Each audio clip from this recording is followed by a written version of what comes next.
अगर आप भी गुरुवार का व्रत करने की सोच रहे हैं तो आप बिल्कुल सही जगह पहुंचे हैं, क्योंकि इस वीडियो में हम आपको गुरुवार व्रत की सारी विधि और नियम बताने वाले हैं।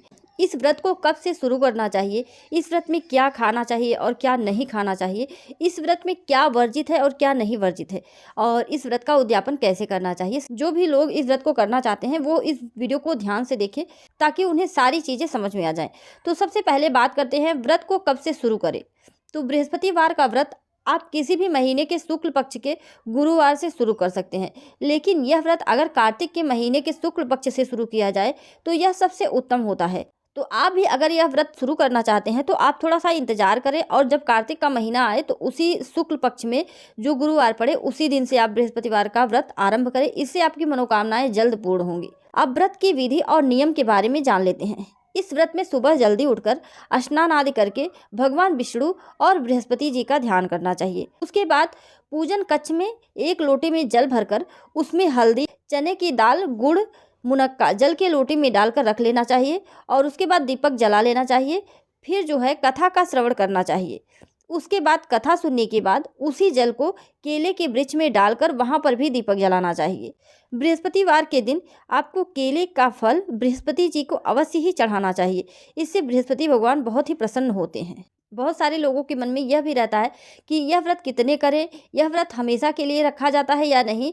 तो हम आपको बता दें कि यह व्रत हमेशा के लिए भी रखा जाता है, यानी कि आप कार्तिक महीने के शुक्ल पक्ष के गुरुवार से व्रत आरंभ करें और उसके बाद आप हमेशा करें जब तक आपका मन करे। उसके बाद जब आप जो है किसी कारणवश नहीं रखना चाहते हैं तो आप व्रत का उद्यापन कर दीजिए। और इसको गिनती में भी किया जाता है, यानी कि आप 11, 21, 31, 16 गुरुवार भी रखा जाता है। इस व्रत को 1 साल के लिए भी रखा जाता है। संकल्प करके आप 1 साल के लिए भी रख सकते हैं, और यह व्रत 3 साल के लिए भी रखा जाता है। तो ये आपके ऊपर निर्भर है कि आप जो है कितने व्रत करना चाहते हैं। 1 साल के लिए 16 गुरुवार करना चाहते हैं या फिर 3 साल के लिए। देखिए, सबकी अलग अलग मान्यताएं होती हैं, सभी के अलग अलग चमत्कार होते हैं। तो सबसे पहले अगर आप जो है बृहस्पतिवार का व्रत करना चाहते हैं तो चैनल को सब्सक्राइब कर लीजिए और वीडियो को लाइक कर दीजिए। तो आपको कौन सा बृहस्पतिवार का व्रत करना है आप कमेंट करके जरूर बताएं। अब बात करते हैं कि आपको वह कौन से कार्य हैं जो गुरुवार के व्रत में नहीं करने चाहिए। तो इस व्रत में कुछ कार्य वर्जित होते हैं। दाढ़ी बाल ना बनवाएं, घर में मांस मदिरा का सेवन नहीं करना चाहिए, कपड़े धोबी के यहाँ धुलने के लिए ना दे। तो आजकल तो धोबी का प्रचलन है नहीं, तो आप सभी अपने घर में भी साबुन से कपड़े को ना धुले, ठीक है, और साबुन ना लगाएं। स्त्रियों को सिर से स्नान नहीं करना चाहिए। सरसों का तेल इस दिन नहीं खाना चाहिए। घर को गोबर से नहीं लीपना चाहिए। सरसों का तेल ना ही किसी को दान में देना चाहिए और ना ही किसी के घर से लेना चाहिए। अब बात कर लेते हैं कि इस व्रत में क्या खाना चाहिए। तो इस व्रत में पीली चीज़ों का सेवन करना चाहिए। जैसे कि फल की बात करें तो आम, पपीता, अमरूद। इस व्रत में आप चाहे तो शाम को भोजन यानी कि चने की बेसन की रोटी भी खा सकते हैं, और गेहूं के आटे की रोटी अगर खा रहे हैं तो आटा गूंथते समय उसमें हल्दी जरूर डालें ताकि वह पीला हो जाए। उसकी रोटी तब आप खा सकते हैं, ठीक है। आप यह व्रत फलाहार भी कर सकते हैं। फलाहार में आप साबूदाना की खिचड़ी खा सकते हैं, लेकिन उसमें हल्दी जरूर डालें। आपको अगर दूध पीना है, इस व्रत में दूध पी रहे हैं तो उसमें हल्दी डालकर जरूर पीना चाहिए। आप सफ़ेद जो चीज़ होता है उसको नहीं पी सकते हैं, इसलिए उसमें हल्दी डाल लीजिए। और जैसे लोग पालकी खा लेते हैं और हरा हरा जो फल होता है उसको खा लेते हैं, तो ऐसा नहीं करना चाहिए। यहाँ पर हरा नहीं खाना चाहिए, ठीक है। आपको पीली चीज़ों का ही सेवन करना है, ध्यान रखें इस बात का।